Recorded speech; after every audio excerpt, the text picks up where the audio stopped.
Season 2 of Korra has a reputation of being subpar, and I'm sorry to say that it is justified.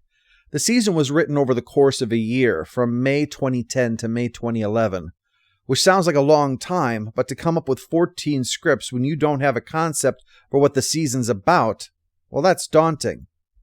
As a result, we can see numerous problems with Season 2. Obviously, these are all my opinions, but I think that the first one would have to be the Mako-Korra relationship, which torpedoed what the first season tried to accomplish. Korra especially comes off as looking ridiculous in all of this in light of Season 1.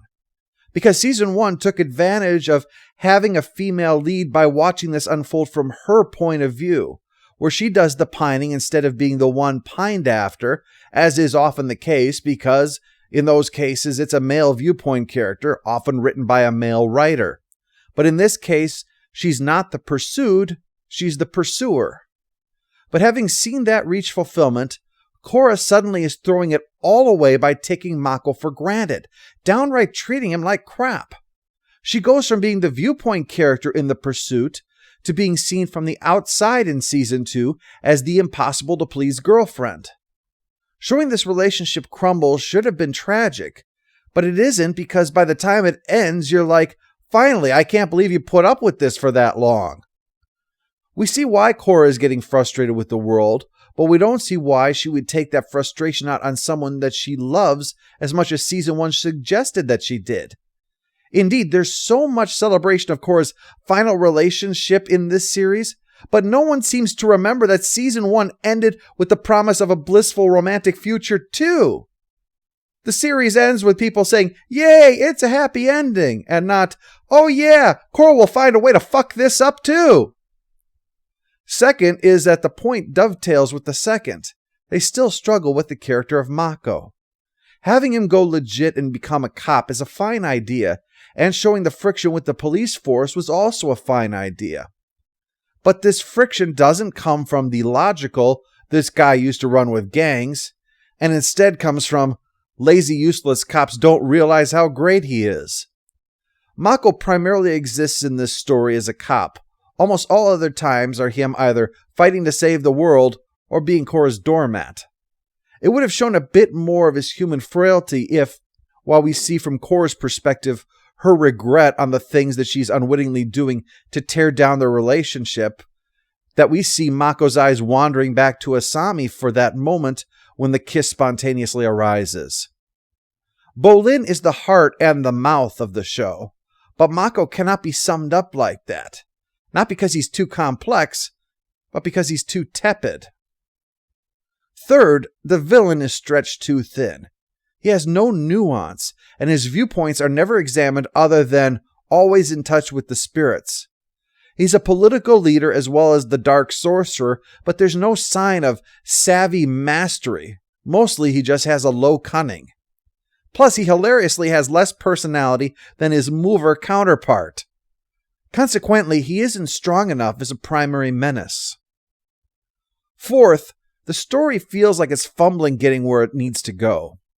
Beginnings divided the season neatly in half, but because of those halves, we wind up with a sense of overall repetition within them, rather than a smooth sense of development. It made it less engaging as a result. There was never a case of, "Is it already 4 a.m? Well, watching one more episode won't hurt," as I've often had with other shows in this franchise. Finally, the conclusion. After all this farting around, feels like it comes out of nowhere. On his now defunct blog, Mike DiMartino explains that exploring spirituality was his idea, and the idea of the conclusion was that anyone can tap into this supreme universal self. But I never got that from the series, and I certainly couldn't imagine that this is something that anyone can do. We were shown repeatedly that despite being incredibly well-versed in all matters spiritual, Tenzin can't even enter the spirit world. But even after losing her connection to Rava and her past lives, Korra can achieve the state of spiritual kaiju in minutes. With all the room in this season to flesh this thing out, it's surprising that it comes as a final episode Hail Mary, if not an outright Deus Ex Machina. That's not to say that I hated Season 2. Varrick obviously steals every scene that he's in. Asami shows that you can do a lot with a little. Relatably human in one moment, hard as nails the next. The daggers she shoots Mako over his betrayal, yet the way she can respond to Varric's point-blank stare with the steel that lies underneath shows that sometimes when you limit the character, you're forced to make their every scene count. The introduction of Tenzin's siblings and the new dynamic is largely successful, although more was needed to flesh out Kaya in it, as Bumi tended to overshadow with his boisterousness. Finally, the look into the origin of the Avatar and how it plays into the conflict in this tale was great, a creative origin and a reasonable tying into the current events. The takeaway from Season 2 is that there wasn't as much thought put into it as it should have had, and that it was more interested in exploring what the authors wanted than what would entertain the audience. This wound up causing the same problems for different reasons.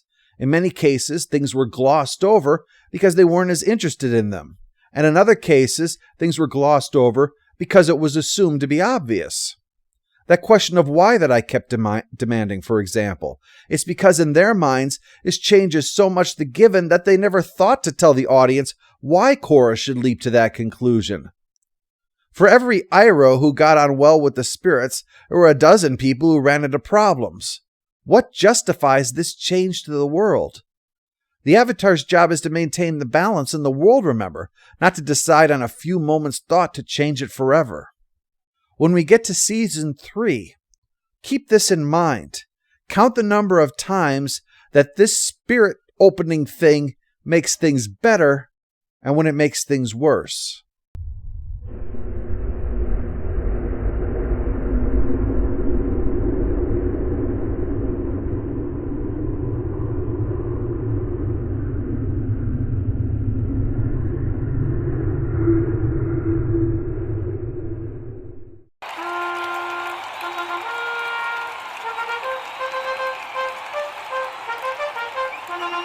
All hail the Overlord! All hail the Overlord!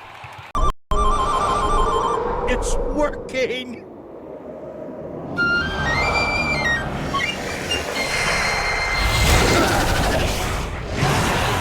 It's not working!